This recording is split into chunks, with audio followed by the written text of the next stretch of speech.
eu mandei o slide para ir.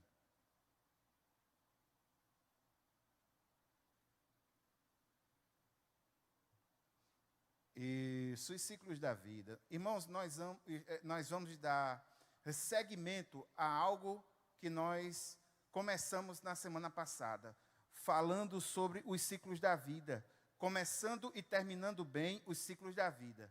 Nós estamos fazendo uma análise da nossa vida e levantando informações, e aí você faz isso individualmente, para que você possa pensar de forma ativa. Planos para 2021. Estamos fazendo uma análise da vida. E tomamos como base o livro de Eclesiastes para servir de nós, de inspirativo, o texto de Salomão, que diz o seguinte: para tudo há uma ocasião certa, há um tempo certo para cada propósito debaixo do céu. Tempo de nascer e tempo de morrer, tempo de plantar e tempo de arrancar o que se plantou, tempo de matar e tempo de curar, tempo de derrubar e tempo de construir, tempo de chorar e tempo de rir, tempo de prantear e tempo de dançar, tempo de espalhar pedras e tempo de ajuntá-las, tempo de abraçar e tempo de se conter, tempo de procurar e tempo de desistir, tempo de guardar e tempo de jogar fora, tempo de rasgar e tempo de costurar, tempo de calar e tempo de falar, tempo de amar e tempo de odiar, tempo de lutar e tempo de viver em paz. Irmãos, esse texto é um texto maravilhoso. A verdade principal está no versículo 1. Para tudo há uma ocasião certa, há um tempo certo para cada propósito debaixo do céu. Essa é a grande verdade. A vida, ela é cheia de processos. A vida é cheia de ciclos. Em determinados momentos, nós vamos estar vivendo alguns desses ciclos, que tem começo, tem meio e tem fim. Quando nós lemos o texto, alguns desses ciclos, eles são organizados apenas no seu começo e no seu fim. Mas isso não desqualifica a ideia de que existem processos, de que existem ciclos, de que existem leis, às vezes até inflexíveis. São coisas que a gente tem que passar e passa em determinados momentos da vida. É como diz Salmo 1. Bem-aventurado o homem que não anda segundo o conselho dos ímpios, não se detém no caminho dos pecadores, não se assenta na roda dos escarnecedores, antes tem o seu prazer na lei do Senhor, e na sua lei medita de dia e de noite. É como a árvore plantada junto a ribeiros de água, que dá o seu fruto na estação própria. Ou seja, existe um tempo certo para frutificar. Não vai dar manga no mês de março. O tempo da manga, os irmãos sabem, geralmente é no finalzinho do ano, novembro para frente. Não vai dar milho num tempo que não seja próximo ao mês de junho. Por quê? Porque tem um tempo certo para cada coisa. E para exemplificar essa verdade fundamental, dos versículos 2 a 8, mostram atividades da vida humana. O Dr. MacDonald, que é o teólogo responsável pelo dicionário bíblico popular e pelo comentário bíblico popular, ele diz que na língua original existe um arranjo de 28 atividades em grupos de 4, o que daria 7 vezes 4, 7 vezes 4. Na ideia hebraica dos números, o número 7 aponta para a plenitude e o número 4 aponta para algo terreno, ou seja, seria a plenitude da vida humana na terra, em todos os seus eixos. Nós já começamos a ver alguma coisa, inclusive o texto hoje, você deve ter percebido que existe aí, logo no início do versículo 2, algumas coisas que nós já falamos, mas você ainda vai perceber que são elementos opostos que mostram a dinâmica da vida. Tempo de nascer, morrer, plantar, arrancar. Nós já analisamos alguma coisa. Na quarta-feira próxima passada, nós vimos a vida no seu processo orgânico, no seu sentido físico orgânico. E o que é mais fácil de entender é onde tem um número menor de atividades que são colocadas aí no texto. Aí aqui, irmãos, essa ideia de que há um tempo certo para cada coisa, ela é muito clara no mundo orgânico, é muito clara no mundo físico. A vida mostra crescimento, desenvolvimento natural. Se algo está vivo e é saudável, ele vai se desenvolver naturalmente e vai chegar a um ponto final no seu ciclo. Vimos ali, há tempo de nascer, tempo de morrer. O início do ciclo da vida, o final do ciclo da vida. Foi saudável entre esses dois polos, vai acontecer essas duas coisas. Do mesmo jeito, plantar, arrancar. A ideia que nós tivemos na quarta-feira passada foi uma ideia que puxou para nós, na aplicação, em algo que é chamado de mordomia do corpo. Ou seja, o objetivo orgânico da vida para nós é mantermos vivos, saudáveis. Nós falamos aqui sobre a alimentação saudável, nós falamos sobre o conceito chamado conceito de mesa de paz, nós falamos sobre a questão de tomar água na quantidade que deve ser tomada, nós falamos sobre a alimentação no seu sentido ético, que a alimentação hoje é mais uma decisão alimentar do que propriamente informações sobre os alimentos que nós temos. Nós falamos sobre descanso, nós falamos sobre a necessidade da luz, vitamina D, ar fresco, exercícios. Nós falamos sobre a necessidade de ir ao médico. Nós falamos sobre a questão de não guardar, não esconder doenças. Por quê? Porque algumas doenças, quando são guardadas, que você vai tratar, o estado fica pior. E tem muita gente que tem esse tipo de pensamento. Não, eu não vou atrapalhar a vida dos meus filhos. Eu não quero atrapalhar a rotina da casa. Aí fica guardando a doença. Aí chega um certo ponto que essa doença estoura, fica incontrolável para ela e fica pior ainda para as pessoas que lidam com ela. Irmãos, nós estamos vivendo um tempo em que nós temos que ser preventivos. Antigamente, as famílias tinham 9, 10 filhos. Sabe o que é que acontecia com a dinâmica da família? Dentre desses 9, 10 filhos, geralmente tinha um que não se casava. Um que não se casava. E o que é que acontecia com esse que não se casava? Geralmente uma tia, cuidava de todos os sobrinhos, cuidava dos pais até a morte, a vida dela era uma entrega. Enquanto muitos outros se desenvolviam nas suas famílias profissionalmente, sempre havia um que ficava para cuidar da família. Agora não é mais assim. Sabe o que é que acontece, irmãos? As famílias, elas são pequenas demais. A minha geração foi da geração 3 filhos. Essa geração passada é a geração 2 filhos. Ao que tudo indica, a geração atual é a geração 1 filho só e um pet, talvez. Né? Então, a gente está... Quando uma família pequena demais, uma pessoa adoece, é um Deus nos acuda para o restante da família. De ter que de fazer, ter que ir no hospital, ter que resolver problema, ter que trabalhar, porque fica quase difícil. A pessoa tem que trabalhar para manter o sustento da casa e tem que cuidar do seu ente que está doente, às vezes internado no hospital. Então, quanto mais preventivo a gente for no que tange a questão da nossa saúde, menos a incidência disso ocorrerá. E a gente vai sofrer menos, porque quando a doença chega, sofre aquela pessoa que está doente e as pessoas que estão próximas também sofrem um pouco. E nós vimos isso. Vimos alguns versículos que falam sobre a mordomia do corpo. Nós vimos, por exemplo, que o nosso corpo não é nosso.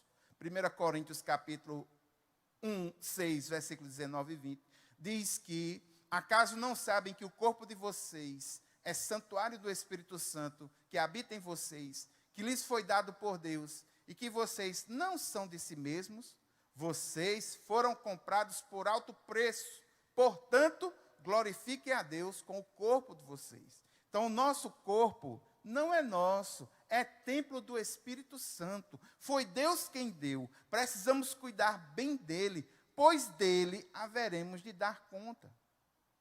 O outro texto de 1 Coríntios, capítulo 10, 31, diz assim: assim, quer vocês comam, bebam, façam qualquer outra coisa, façam tudo para a glória de Deus. Ele podia ter citado atividades espirituais, oração, missões. Não, mas esse texto enquadra a vida orgânica no seu sentido mais espiritual possível. Até o comer e o beber, a vida em si deve ser feita para a glória de Deus. Outro texto, 2 Coríntios capítulo 7, versículo 1. Amados, visto que temos essas promessas, purifiquemo-nos de tudo o que contamina o corpo e o espírito, aperfeiçoando a santidade no temor de Deus. Falamos sobre isso na quarta passada. Quando eu cuido do meu corpo, quando eu cuido da minha saúde, eu posso ler a palavra com mais desenvoltura, porque a minha mente vai estar com mais capacidade de absorver essas verdades. Quando eu estou com saúde, eu posso glorificar a Deus com mais garra, com mais força. Eu posso ajudar a minha família com mais garra, com mais força. Eu posso ajudar no trabalho do Senhor com mais força, com mais garra, porque eu estou bem fisicamente. 1 Coríntios capítulo 10, versículo 23. Tudo é permitido, mas nem tudo convém. Tudo é permitido, mas nem tudo edifica. E a gente viu, encerrando, que a alimentação e a vida hoje, ela está eivada de conceitos éticos. Nós temos acesso a tudo, irmãos. Tudo nos é permitido, nada nos é proibido, em linhas gerais. Mas nem tudo convém que a gente faça. Nem tudo é permitido, mas nem tudo edifica. Tem certas coisas que acontecem, irmãos, que a gente precisa parar para raciocinar. Por exemplo, final de ano. Teve um final de ano, eu acho que há uns 4 ou 5 anos atrás, que no mês de dezembro inteiro, eu ganhei 14 panetones. Eu ganhava um panetone a cada 2 dias. O X da questão, irmão, não foi eu ter ganhado. O X da questão foi eu ter comido. Agora, tem alguma coisa me impedindo? Irmãos, o senhor transgrediu a lei. Vai fazer agora um boletim de ocorrência e vai para a delegacia para fazer uma cariação. Não tem. Não tem nada que proíba, não. Mas a decisão não é boa. Por quê? Porque o excesso desse tipo de coisa, no meu caso, se eu fizer isso, eu estou incorrendo em erro. Eu estou enganando a mim mesmo. Por quê? Porque o açúcar, a massa, elas se transformam, no meu caso, afetam os meus rins, levando gordura para os meus rins. Para os rins, não, para o fígado, aliás, para o fígado. Então, se eu faço, se eu como, se eu dou vazão à coisa, eu vou me dar mal. É permitido? É conveniente? Não. Então, é uma decisão ética. A vida está cheia dessas decisões. E a vida orgânica passa por isso também. Nós vimos tudo isso. Hoje, irmãos, inclusive, eu quero lembrar que eu dei uma sugestão de leitura de um livro que fala especificamente sobre isso. O Segredo da Saúde Total, Corpo, Mente e Alma, de Stormy Omartian, editora Mundo Cristão. Esse livro aí traz o conceito de mesa de paz. Esse livro fala sobre jejum. Esse livro fala sobre a questão da necessidade dos exercícios, de uma vida física ativa, de como é que você pode estabelecer passos, sobretudo aqueles que estão sedentários, para começar uma vida física novamente. Esse livro é excelente. Sobre alguns aspectos teológicos, sofrível, mas resguardado os positivos e os negativos, esse livro tem mais a ensinar do que a desfazer, digamos assim. Outro livro que eu gostaria de trazer para os irmãos é um livro cujo título é Físico, Psicológico ou Espiritual. qual é a origem do seu problema. Às vezes as pessoas chegam assim: pastor, eu não estou com vontade de orar, eu estou me sentindo tão mal, eu estou me sentindo o corpo todo quebrado, eu estou me sentindo desanimado. Será que eu estou passando por um momento de opressão maligna? Às vezes não é, irmãos. Às vezes é só a questão da vida física, orgânica, que está desorientada. Então, quando a sua vida física, orgânica, está desorientada, o mal potencializa essa desorientação. E outros aspectos da vida acabam sendo influenciados por isso. Então, o físico influencia o emocional. O físico influencia o espiritual. Nós somos um ser tão bem feito, tão integrado, tão maravilhosamente concebido por Deus, que uma coisa influencia a outra. Não podemos deixar de observar isso. Físico, psicológico, espiritual, qual a origem do seu problema? Autor, professor Alcione Emerick, editora Dan Prevan. Hoje nós vamos para o seguinte sentido. Nós vamos para a vida no seu sentido mais interior, no sentido do desenvolvimento da alma, do coração, dos relacionamentos, do comportamento, das atitudes, da vida interior. É quando o texto ele diz assim, ó: há tempo para rir, há tempo para chorar. Há tempo para saltar de alegria, há tempo para prantear. Há tempo para abraçar, há tempo para afastar-se de abraçar. Há tempo para falar, há tempo para estar calado. Há tempo para amar e há tempo para obedecer. Gostaria de observar com vocês, por exemplo, o primeiro quadro é um quadro de reforço, quando diz há tempo para chorar, tempo para rir, tempo de prantear e tempo de saltar. Chorar, na língua original, a ideia é a ideia de lamento. E quando é de rir, a ideia é de divertimento, de brincadeira. Quando chega em prantear, a ideia é de choro em alta voz, a rasgar o coração. Quando chega em saltar de alegria, na língua original, hakad, a ideia é de dançar, é de júbilo mesmo. Irmãos, entenda uma coisa: saúde emocional, saúde interior é ter a emoção certa na hora certa. Você precisa ter a emoção certa na hora certa. Existe um tempo para rir, existe um tempo para chorar, existe um tempo de saltar, mas vai ter um tempo de lamento, de dor. É preciso respeitar os limites das nossas emoções. Emoções não podem ser represadas. Emoção represada inutilmente vai gerar doença, vai gerar problema. E aqui, irmãos, vem a igreja como um apoio, e eu adoro o conceito emocional de igreja. Igreja é um grupo de irmãos que se reúne para sorrir com os que sorriem e para chorar com os que choram.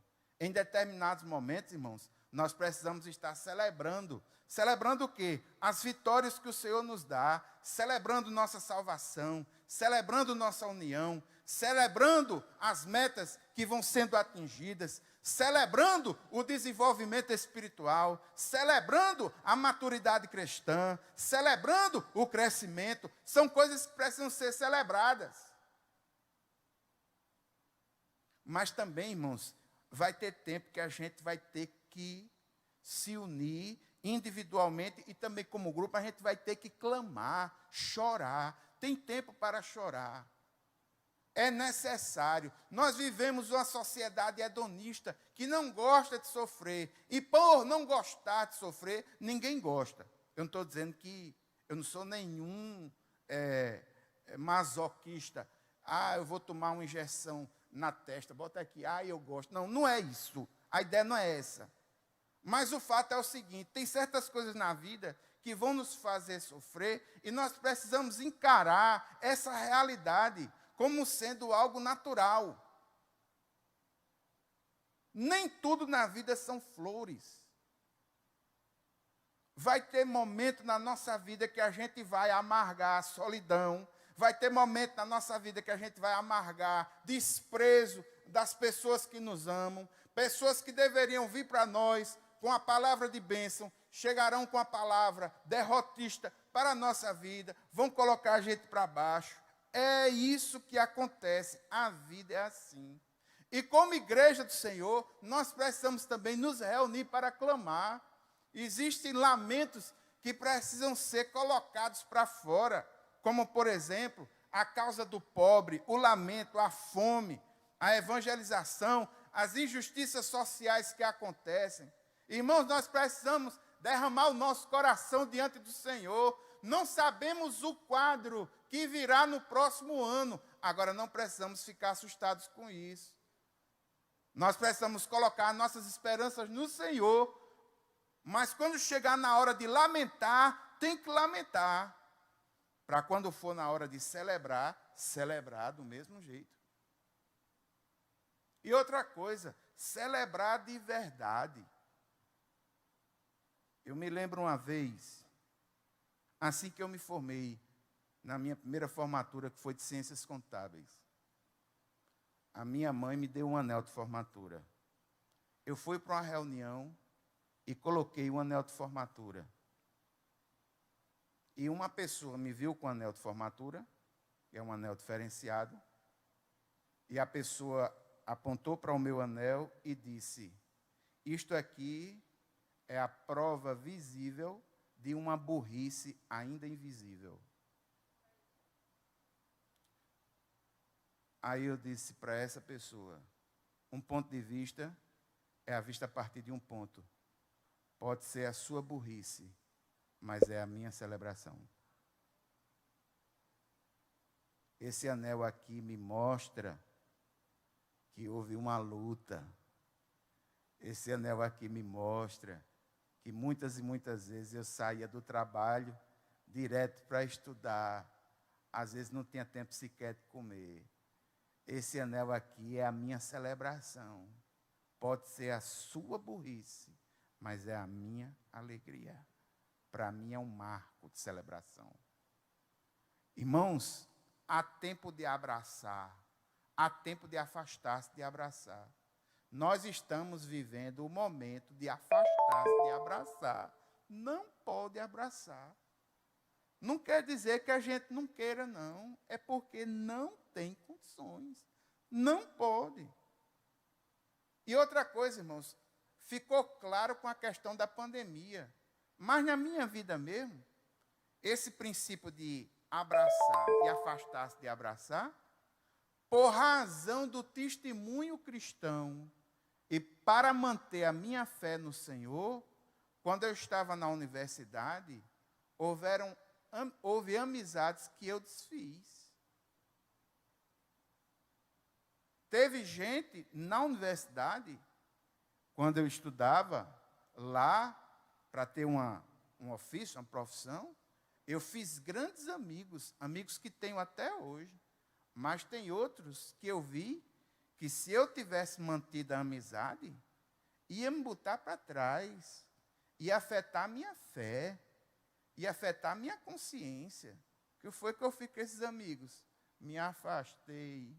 O dos outros, me abracei. Eu quero ninguém me botando para trás, irmão. Eu quero estar ao lado de pessoas que me façam olhar para frente e, sobretudo, me façam olhar para cima, para Deus. Há tempo de falar e há tempo de estar calado. Uma das grandes verdades que eu vi em uma palestra foi: é melhor ter paz do que ter razão.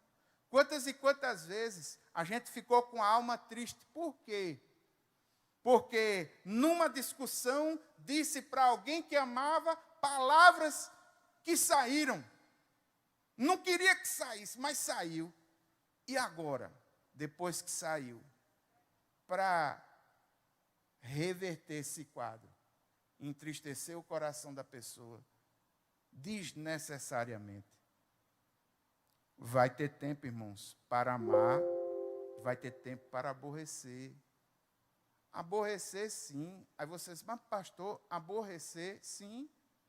O crente, ele deve amar a Deus e deve aborrecer o pecado. Se ele amar a Deus e amar o pecado ao mesmo tempo, essas duas coisas não se combinam. Ou um ou outra. Nós precisamos amar a Deus. E o texto lá em 1 João, capítulo 2, versículos 15 a 17, não ameis o mundo, nem o que nele há. Não tem como você amar a Deus e amar as coisas do mundo e amar o pecado ao mesmo tempo. Tem que amar um e aborrecer o outro. Ou seja, eu estou falando de comportamento, estou falando de atitude, estou falando de vida interior, estou falando de desenvolvimento emocional, desenvolvimento mental, comportamento, maturidade emocional. Aí, irmãos, nesse sentido, a igreja ajuda como?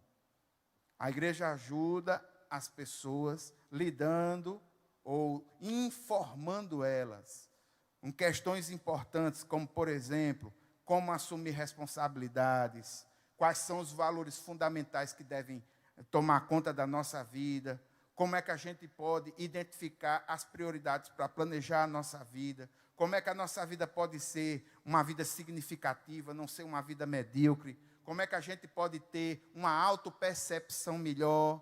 Irmãos, emocionalmente falando, é necessário amadurecer, é necessário perceber que existem fases na vida, é necessário perceber que quando uma fase se encerra, começa-se outra, e em cada fase toma-se uma postura diferente. A vida, no seu ciclo, nós como seres humanos, nós já fomos crianças, muitos de nós, adolescentes, jovens, adultos, até atingir a velhice.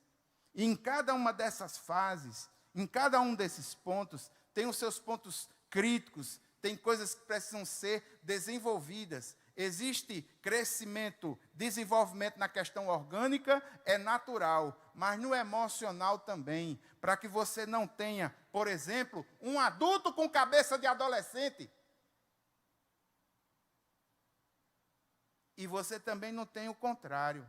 Você não tem uma criança com cabeça de jovem, ou uma criança com cabeça de adulto. Cada fase, cada ponto, cada ciclo, vivendo o seu ciclo.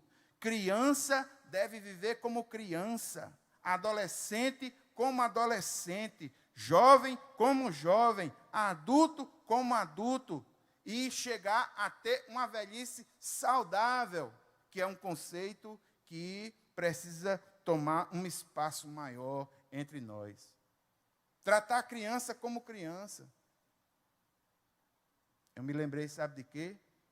Uma denominação que faz ciclo de oração infantil. Aí bota uma criança para orar de joelhos por 1 hora. Qual é o conceito de Deus que uma criança que ora de joelhos de 1 hora vai ter? Que o Deus é um Deus carrasco, porque os pais é quem colocam as crianças de castigo de joelhos em casa. Então, qual foi o castigo que eu fiz para na igreja estar de joelhos? Quantas e quantas pessoas adultas hoje não têm uma intimidade com Deus ou se afastaram dos caminhos do Senhor porque na infância se depararam com situações assim? Cada ciclo tem o seu ciclo. É por isso que o culto infantil aqui na igreja, irmãos, o linguajar é de criança. Preste atenção aos vídeos como são feitos, a coisa como é desenvolvida. Nós falamos a criança como criança, do mesmo jeito adolescente, do mesmo jeito jovem. Não é que a igreja esteja dividida, não, mas é porque cada um tem ou entende a vida de acordo com uma ótica muito distinta. E isso precisa ser respeitado. As crises, nós enfrentamos crises, as crises marcam a nossa vida, marcam a nossa alma. Onde é que a gente vai abrir o nosso coração para se ver livre desses pesos, para se ver livre dessas dificuldades? Como é que a gente vai desenvolver a nossa alma? Como é que a gente vai poder se conhecer melhor? São coisas que fazem parte desse segundo ciclo. A vida no seu sentido interior. Você precisa crescer na sua alma. Você precisa crescer no seu entendimento. Irmãos, há 2 anos atrás, eu deixei de usar o Facebook na internet. Quando eu deixei de usar o Facebook na internet, sobrou tempo para eu fazer uma pós-graduação. E fiz uma pós-graduação em educação. O que foi que aconteceu? Planejei algo que me promoveu desenvolvimento interior. Qual é a chave? Vamos ver alguns textos para o desenvolvimento interior. Provérbios 4:23 diz assim: acima de tudo, guarde o seu coração, pois dele depende toda a sua vida. Tem uma versão que diz assim: de tudo que se deve guardar, guarda o teu coração, porque dele procede as fontes de vida. Quando a gente fala em desenvolvimento interior, desenvolvimento da alma, amadurecimento, é as coisas do coração, as nossas emoções. Nós precisamos aprender a nos desenvolver interiormente. Nós precisamos crescer no autoconhecimento, crescer vencendo ansiedades, vencendo medos, vencendo inseguranças. E todas essas coisas, elas ocorrem em que área do corpo humano? Em que área do ser humano? A Bíblia, quando relata das questões da alma, das questões interiores, ela coloca tudo na figura de linguagem do coração. Ela diz, as coisas do coração. Então eu preciso planejar, eu preciso identificar o que é que eu vou fazer com o meu eu interior. Quais são as melhorias que a minha alma vai ter?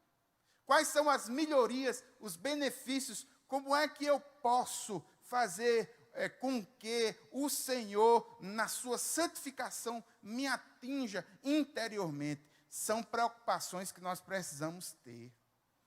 Mais adiante, e aqui eu digo uma coisa, gostaria que você repetisse interiormente aí na sua cabeça, em 2021, eu vou prestar mais atenção à minha alma, vou prestar mais atenção às minhas emoções. Minhas emoções não podem ser negligenciadas. Meu desenvolvimento interior, o desenvolvimento interior não pode ser negligenciado.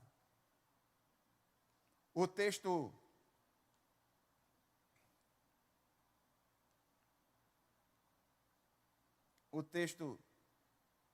de Jeremias, no capítulo 17, no versículo 9, ele fala por que é que a gente tem que cuidar do coração.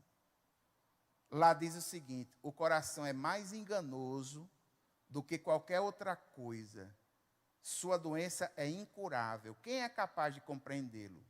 Aí Deus diz: eu sou o Senhor que sonda o coração e examina a mente para recompensar a cada um de acordo com a sua conduta, de acordo com as suas obras. O coração é enganoso.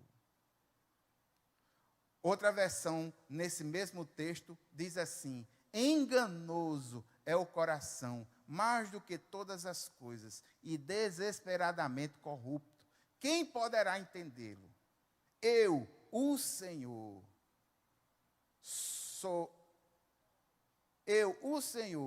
sondo o coração, eu provo os pensamentos, para dar a cada um segundo os seus caminhos, segundo o fruto das suas ações. O coração é enganoso, tenha cuidado com ele, o Senhor é quem sonda o seu coração. Jesus fala sobre isso em Mateus, no capítulo 15, ele diz, ele está respondendo aos fariseus, porque os fariseus olhavam os discípulos comer com as mãos sujas, e Jesus disse aos fariseus que o que deixava imundo não era o fato dele comer com as mãos sujas. Aí, a partir do versículo 17, não percebem que o que entra pela boca vai para o estômago e mais tarde é expelido? Mas as coisas que saem da boca vêm do coração, e são essas que tornam o homem impuro, pois do coração saem os maus pensamentos, os homicídios, os adultérios, as imoralidades sexuais, os roubos, os falsos testemunhos e as calúnias. Essas coisas tornam o homem impuro, mas o comer sem lavar as mãos não torna impuro. Veja, impuro religiosamente falando. Aquilo que está no coração.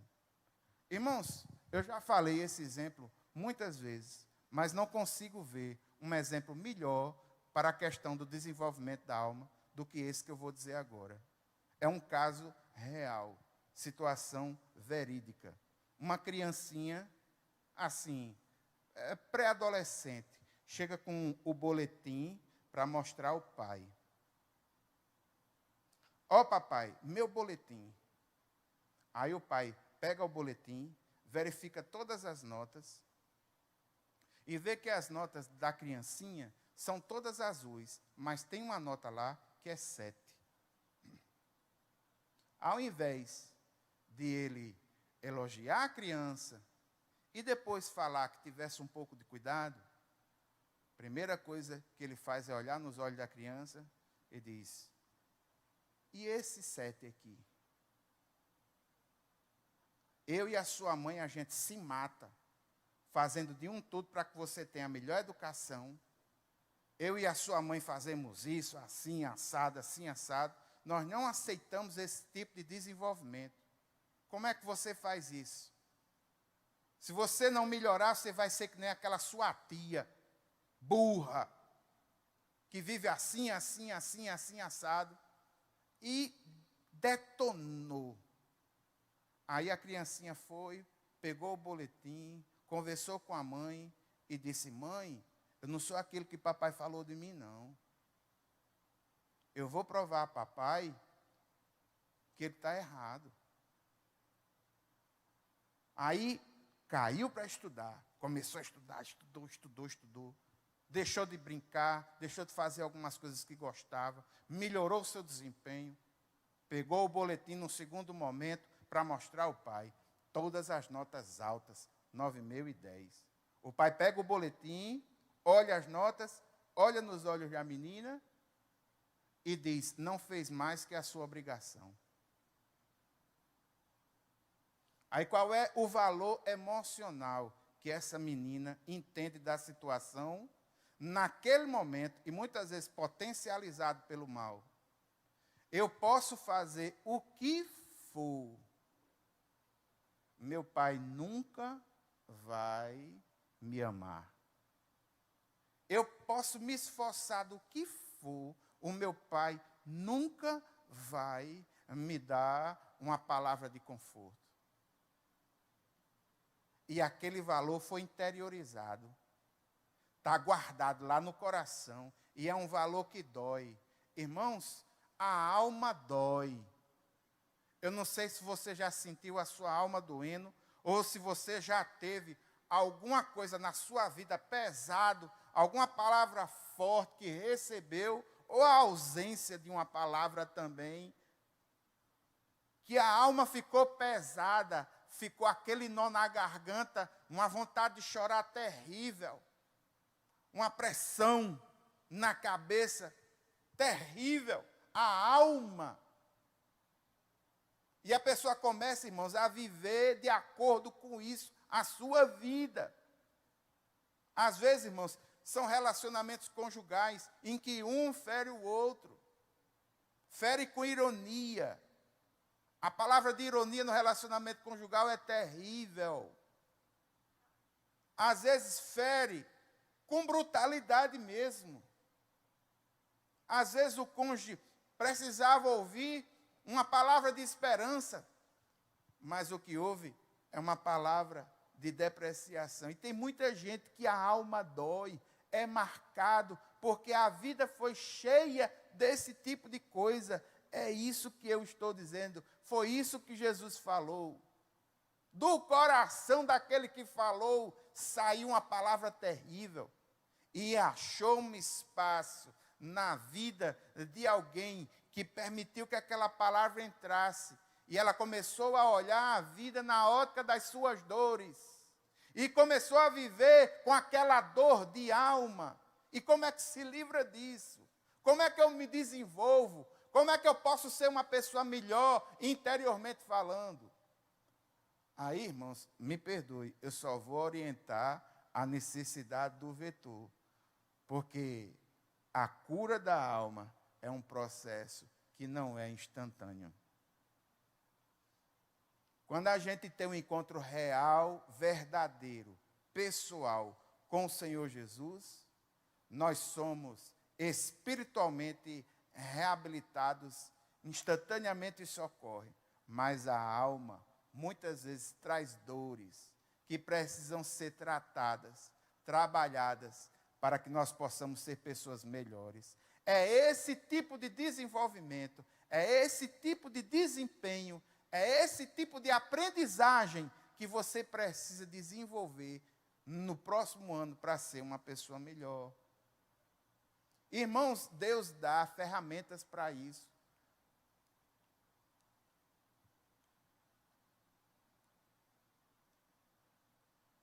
Voltando aí. E como é que eu vou tratar a minha alma?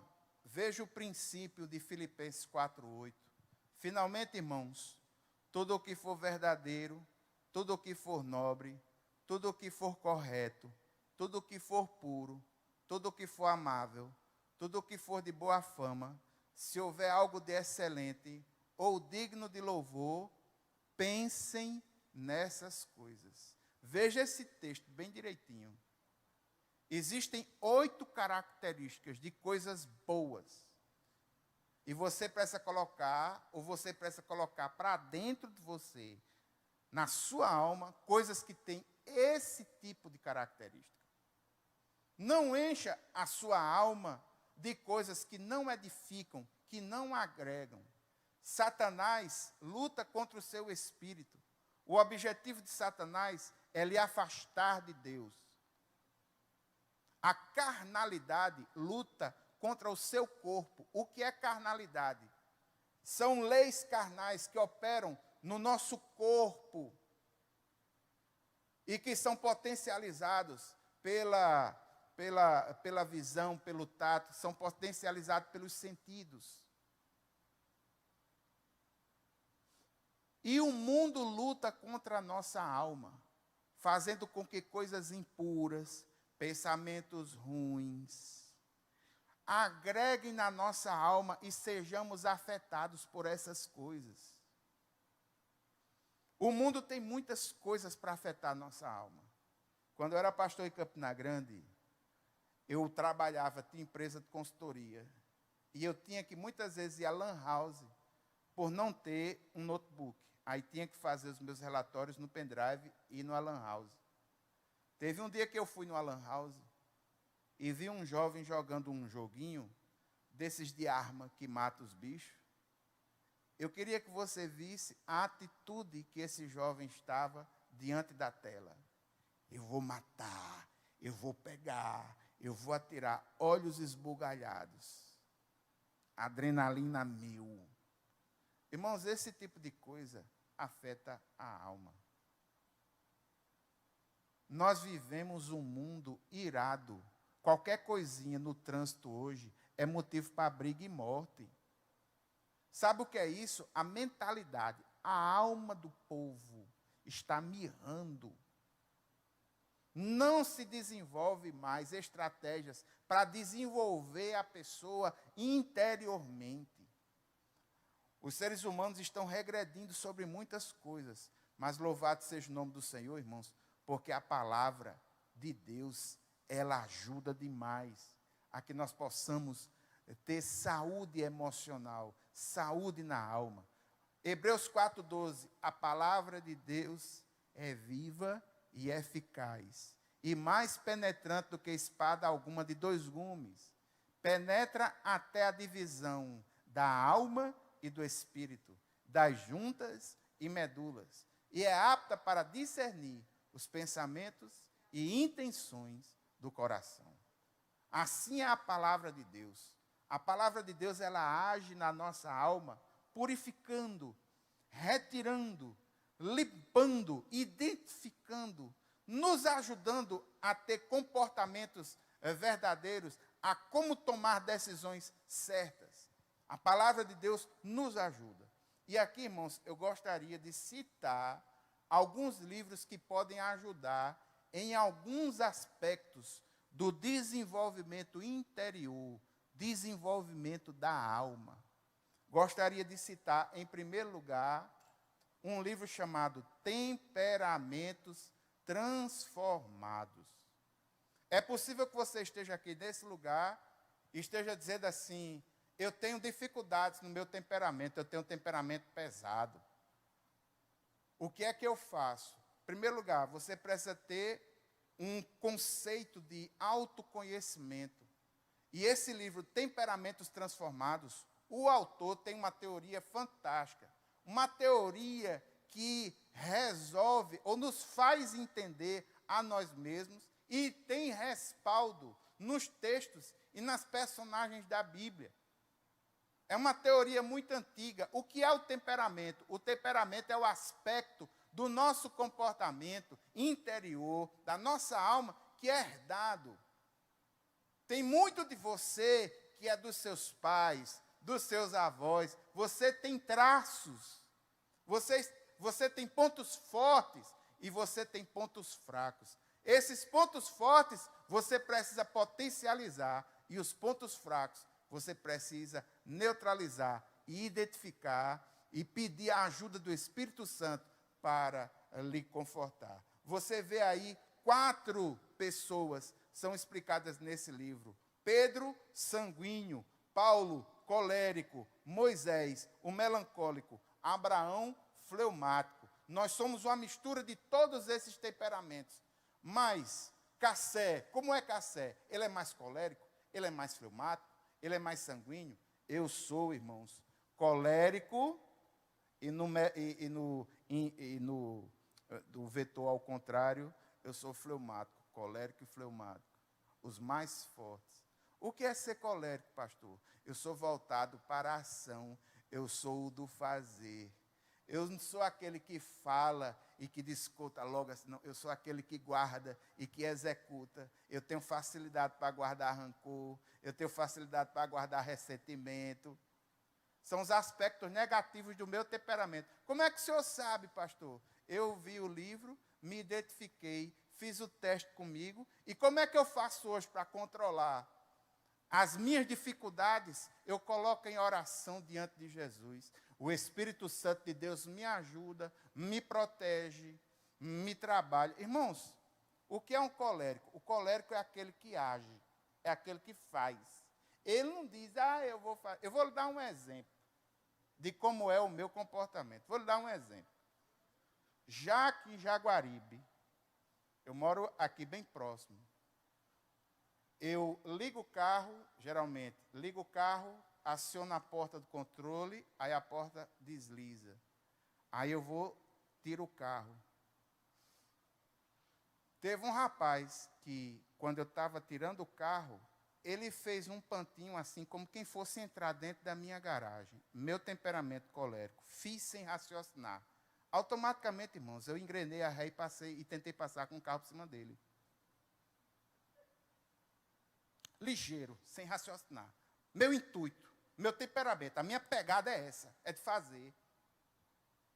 É o temperamento dos piores criminosos. É o temperamento dos piores ditadores. Agora veja, eu não sou nenhum Hitler, não sou nenhum criminoso, não. Mas eu tenho essa pegada. O sanguíneo, o que é o sanguíneo? O sanguíneo é aquele cara alegre, bonachão, fanfarrão, fala com todo mundo, se expressa e tal. Agora só tem um problema do sanguíneo, é que se botar pressão no sanguíneo, ele fala pelos cotovelos, acaba falando besteira e magoando as pessoas pelo que falou. Não é verdade? Aí depois, para rever, como é que faz? Já feriu.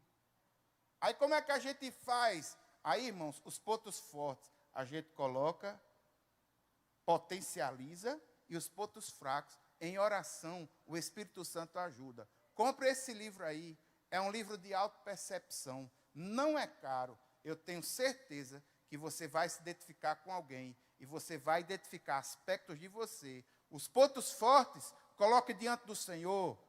Os pontos fracos, coloque também diante do Senhor, para que o Espírito Santo transforme, mude. E eu creio, irmãos, que muda, porque o meu temperamento já foi muito pior. Eu parava trânsito de moto. Eu certo na minha faixa. O camarada querendo passar com o carro por cima de mim. Eu, vem bonitão, passa com o carro. Muitas vezes.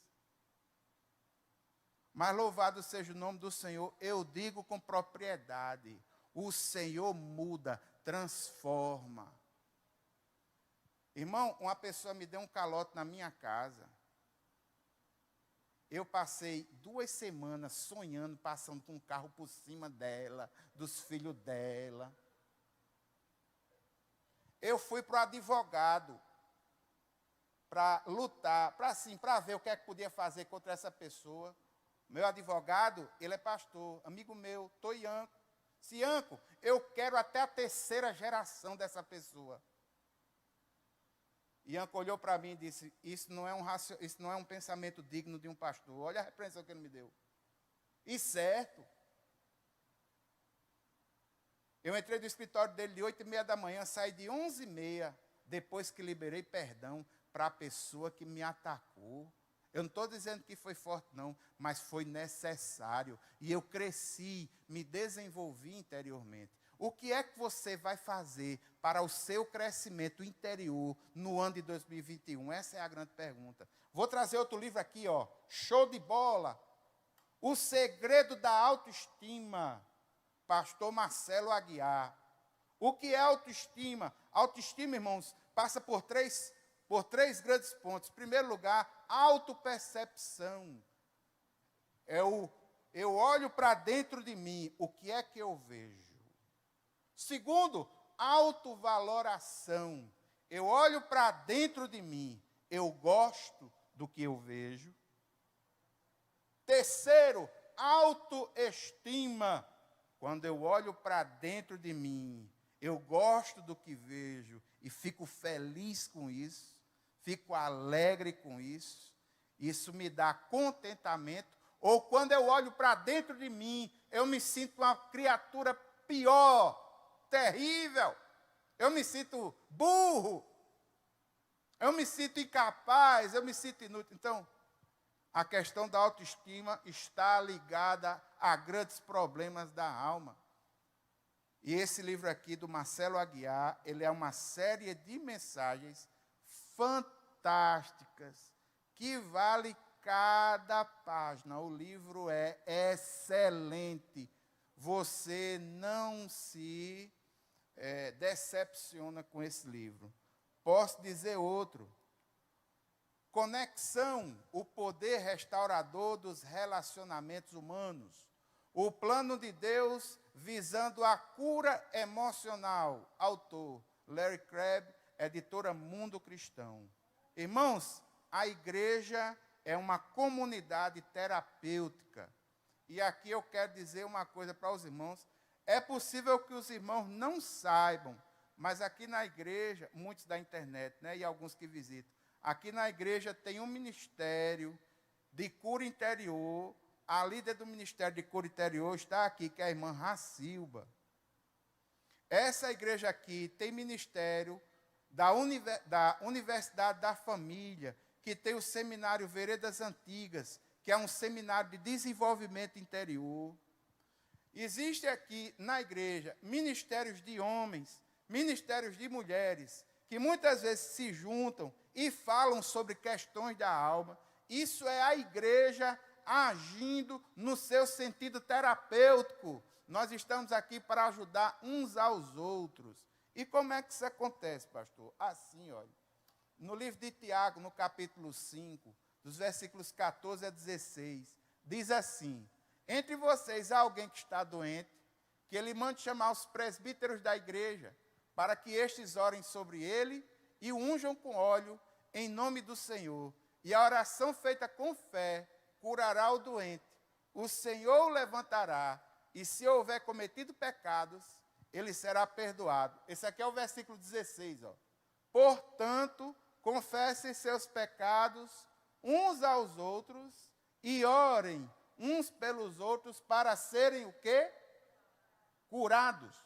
A oração de um justo é poderosa e eficaz. Agora deixa eu dizer uma coisa sobre a palavra pecado, que está envolvida nesse texto.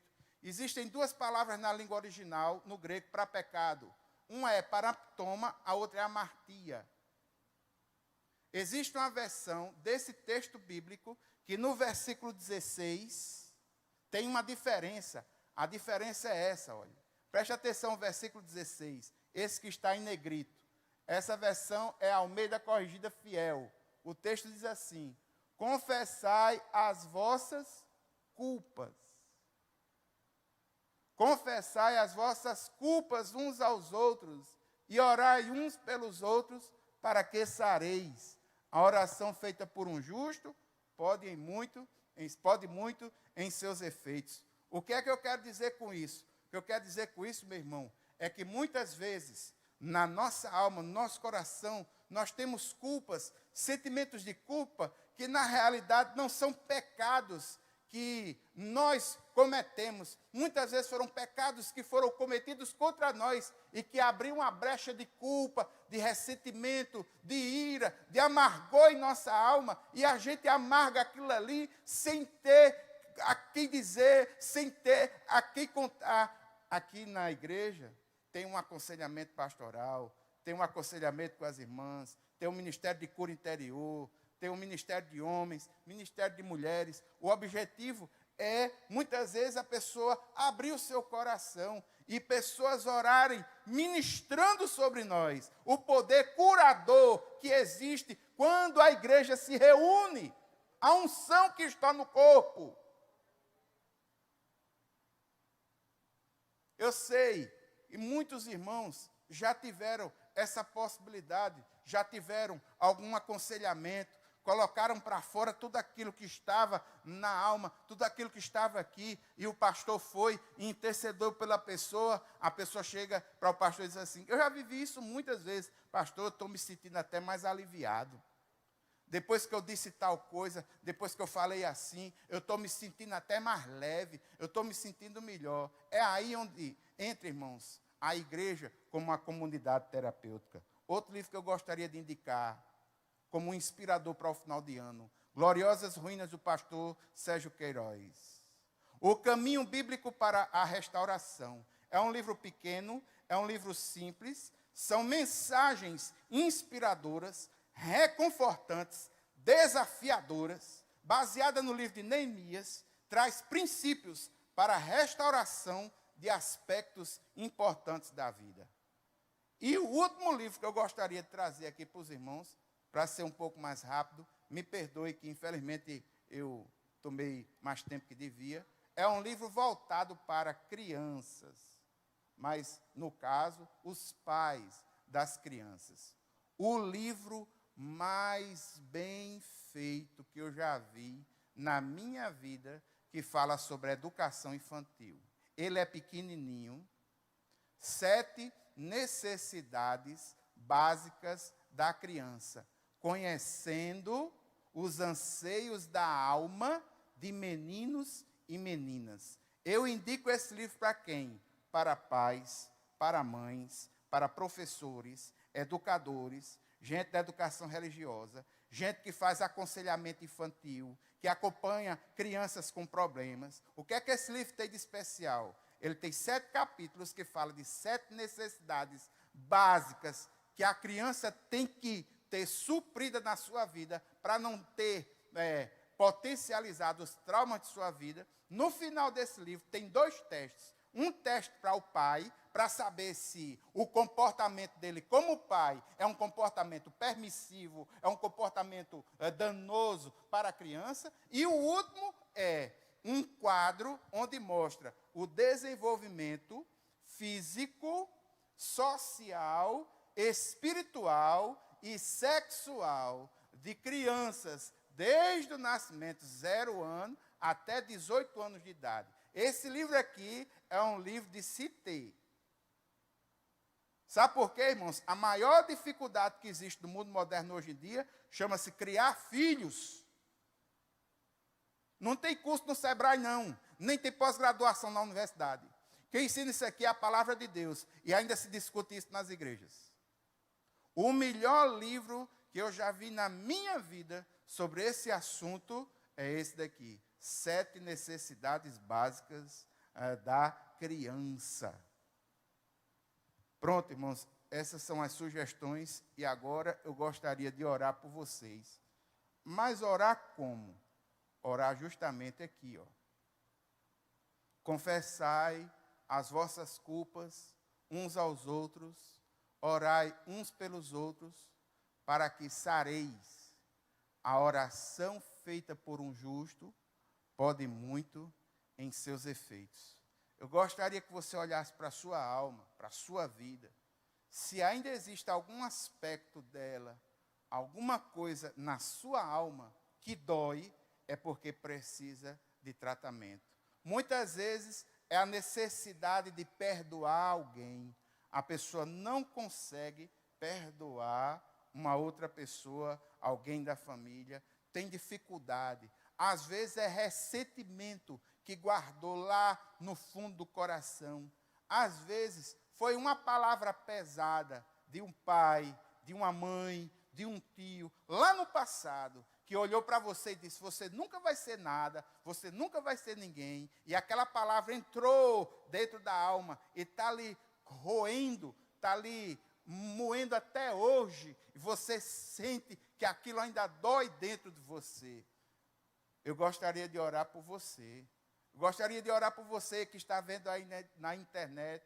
É possível que você tenha enfrentado alguma crise no passado e aquela crise que você enfrentou, você não conseguiu vencer. E por não ter vencido, aquilo gerou uma frustração, gerou uma tristeza. E você aí, está me vendo, muitas vezes você tem ressentimento até de Deus, porque você olha para o Senhor na oração e diz, Senhor, como é que tu és Deus e deixa eu passar por tal e por tal situação? Você tem mágoa de Deus. Você precisa liberar esse perdão para o Senhor Todo-Poderoso. Você tem noção do que está na sua alma? Quais são as melhorias que você vai querer desenvolver para a sua alma em 2021? A pior coisa que existe é um coração duro, que não aprende nada, que não se desenvolve. Um coração duro diante de Deus é terrível. Um coração duro ao lado do cônjuge é terrível. Porque geralmente só sai palavra pesada. Se você precisa da doce e poderosa ação do Senhor em sua vida, para que você possa liberar perdão, para que você possa liberar-se de ressentimentos que estão na sua alma, é a você e é junto com você que eu gostaria de orar nessa noite. Vamos ficar em pé para a gente encerrar.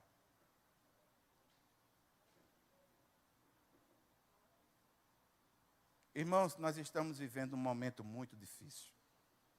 Geralmente, nesse tipo de oração, é bom que a gente vá perto da pessoa, que a gente interceda junto com a pessoa, que a gente ouça a pessoa colocando para fora. Mas só que, infelizmente, as circunstâncias fazem com que você está aí na internet, não sei o que é que você está passando. Tem muitos irmãos que estão aqui no templo, aqui na igreja, muitos não, são poucos. Mas tem irmãos aqui no templo, na igreja, não sei o que é que eles estão passando, eu não posso chegar próximo, porque o momento não condiz, não tem condição, mas o Espírito Santo de Deus é aquele que conhece a tua alma, que sabe das tuas dores. É aquele que conhece você por dentro. é uma área da sua vida que você precisa se desenvolver por dentro, interiormente, ser uma pessoa melhor. O que é que você vai fazer no ano 2021? O que é que precisa ser quebrado ainda do coração de pedra que ainda tem dentro de você, para que você tenha um coração maleável? Maleável para o arrependimento, maleável para um avivamento do Senhor em sua vida. Deixe-me orar. Pai eterno e santo, Deus poderoso. Senhor, nesse momento eu quero colocar diante do Senhor a vida dos teus filhos que viram pela internet e que estão aqui nesse momento. Como o texto diz, confessai as vossas culpas uns aos outros, orai uns pelos outros, para que sareis. Eu não sei da história, Senhor, de nenhum dos teus filhos que estão aqui comigo ou dos que estão ouvindo aí pela internet.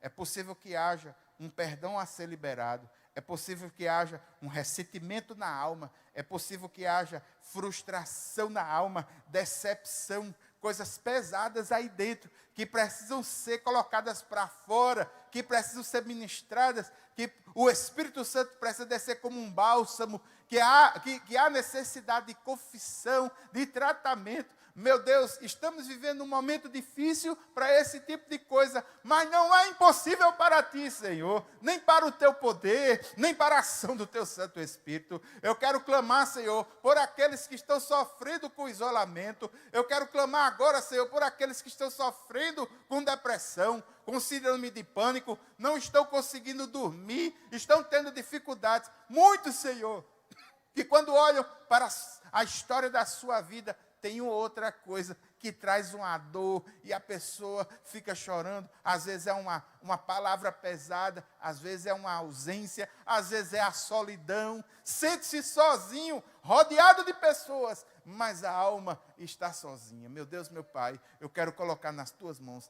a vida, Senhor, dos teus filhos. O Senhor conhece, sabe quem está sob essas condições. E eu peço que o teu Santo Espírito visite os teus filhos agora.